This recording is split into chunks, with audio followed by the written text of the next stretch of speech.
Today's tea drinkers usually have an option of black tea or green tea, sometimes white tea if it's a fancy place, but back in Victorian England you had the option of beef tea, the ideal beverage for the infirm and convalescing. So thank you to Squarespace for sponsoring this video as we tea some beef, this time on drinking history.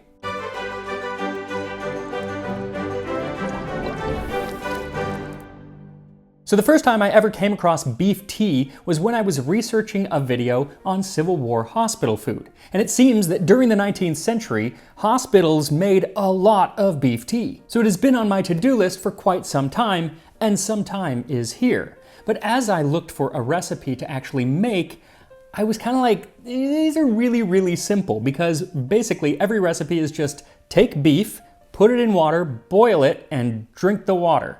That's beef tea. Once in a while, they would put the beef in a jar and submerge that in water and just let the juice kind of concentrate, and then you would dilute it with water to make beef tea.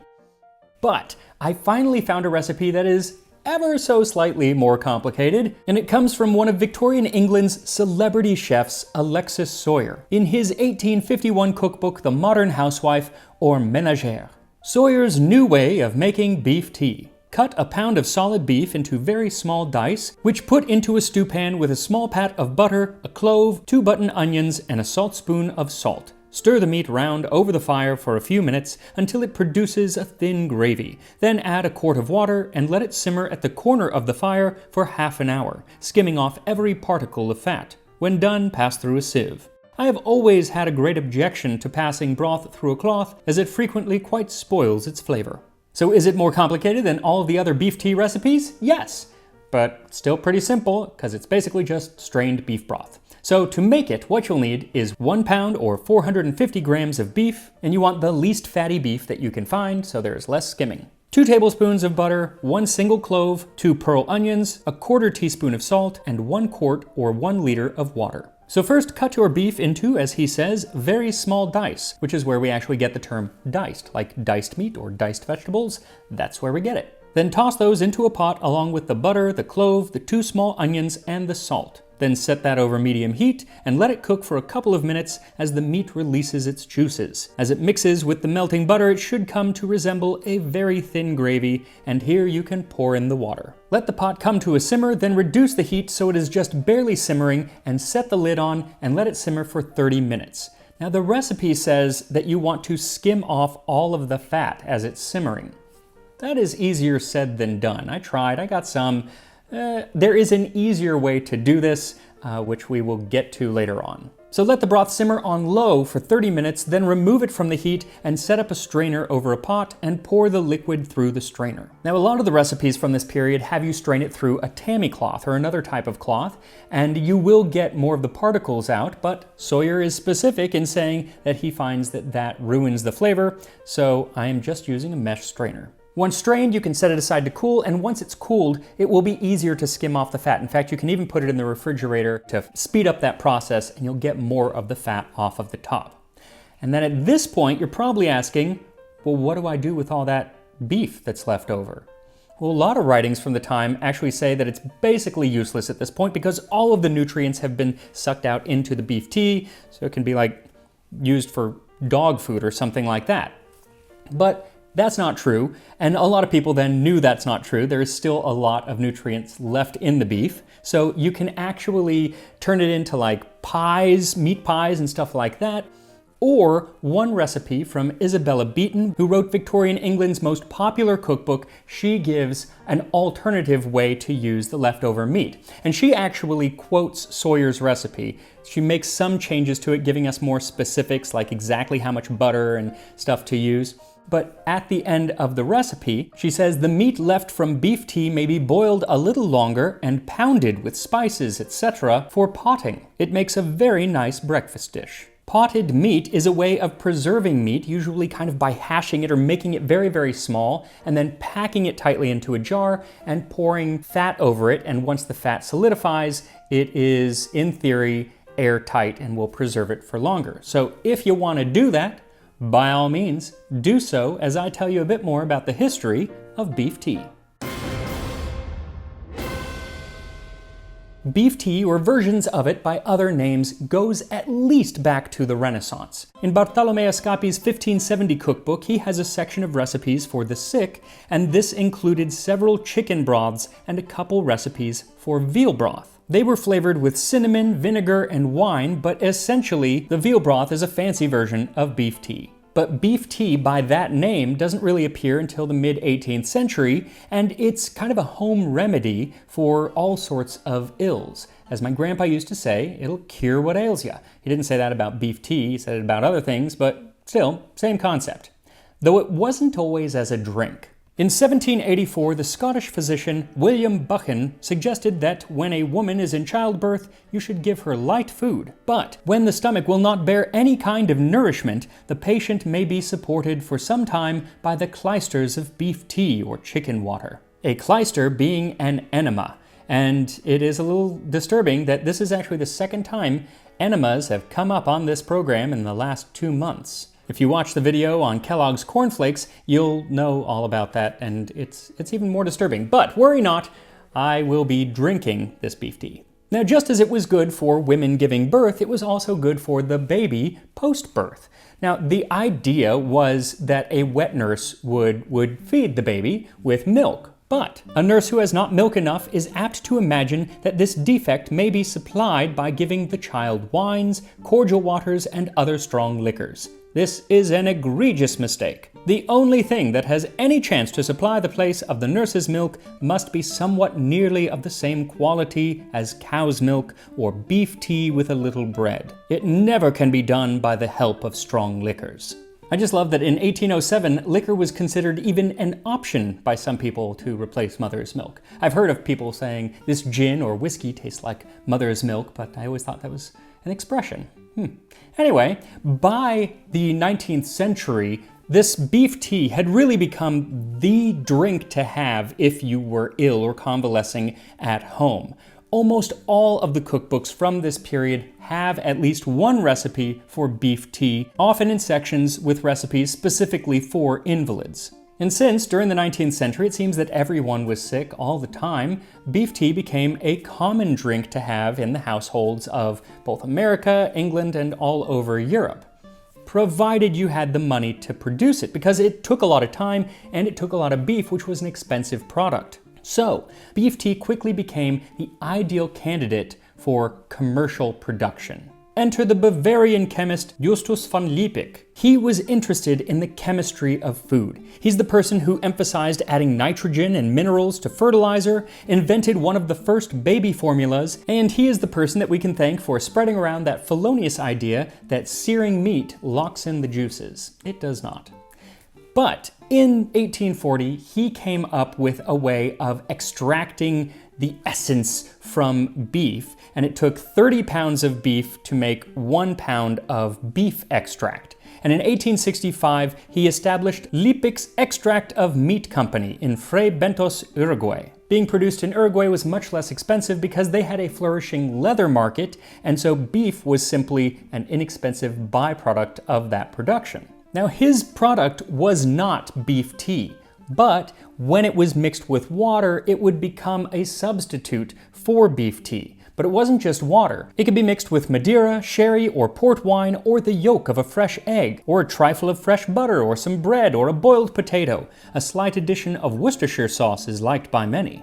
And it was good at all times of day. It was good for your breakfast, but also it could be added to your soups or sauces and other dishes, or as a nightcap. This beef tea soothes and settles the stomach, allays brain excitement, and induces sleep. And both Liebig's Extract of Meat and homemade beef tea had big proponents, including Alexis Soyer, whose recipe we're making today, and Florence Nightingale, hero of the Crimean War and founder of modern nursing. But even with big names behind it, beef tea and beef extract did have its detractors. One 1874 article decried the uselessness of beef tea. Chambers' Journal says many persons believe that beef tea is very nourishing and is an excellent strengthener for people of weak health. This is a mistake. And in 1865, the New York Times, quoting the Pall Mall Gazette, talked about just how much beef was being wasted in its production. The waste of beef in making beef tea is enormous. 62,000 pounds a year are used in one London hospital alone. At the present price of meat, this is a very serious matter. It is Liebig's theory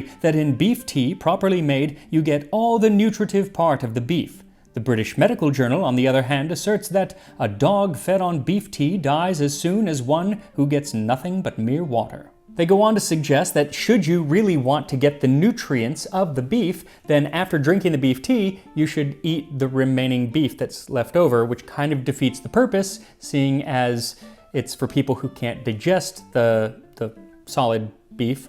And they admit that and kind of say, hey, here's another alternative. You could use more wine and less beef tea in fever cases and the like. Wine by itself will support life for a very long time. Wine by all means for the sick poor as well as for the sick rich. But the mob had spoken, and it was in favor of beef tea. And with the commercial success of Liebig's extract of meat, there were other companies getting in, trying to capitalize on this new concentrated form of beef. One of the most famous was a Scottish butcher who was living in Canada. He had been given the job of producing a shelf-stable beef extract with which to supply the French army during the Franco-Prussian War. And in 1871, he introduced fluid beef. A brilliant new product with an absolutely horrible name. Fluid beef. Gross. And that's why when he moved to England in the 1880s, he changed the name to Bovril. Bovril became incredibly popular in the UK at the end of the Victorian era, and was even used by the British Army, who used it in the same way that they used dried meat in their field rations. It was part of the ration in the Second Boer War and in World War I.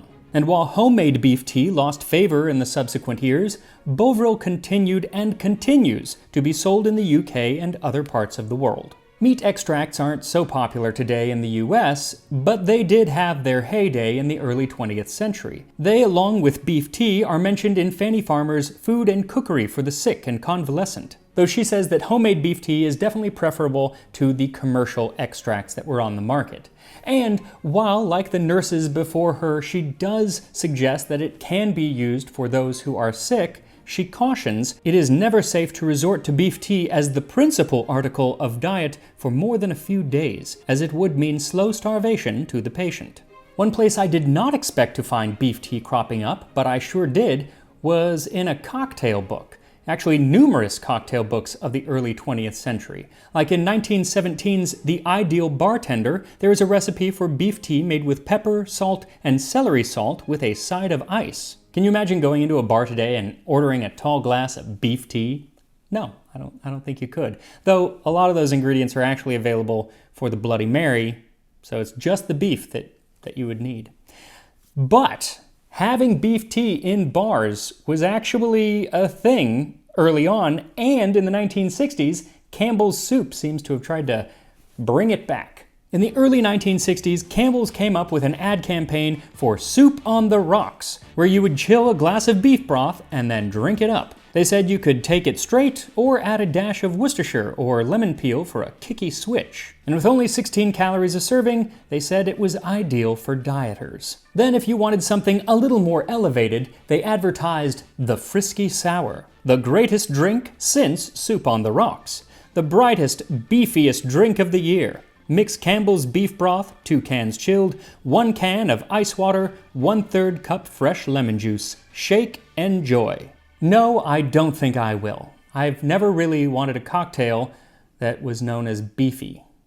And yet, my beef tea should be about ready to drink, so here we go. So once your beef tea has cooled, it's much easier to skim the fat off the top. Then it can be reheated and it's ready to drink. And here we are. Victorian beef tea. So I put it into this glass just so you could kind of see what it looks like. It is murky, it's not clear. If you put it through a cloth, it would have been clearer. And it's very light in color. If you make it using like beef extract, like Bovril or something, usually it's darker. But this old recipe, light beef tea. Here we go. It smells like beef bouillon.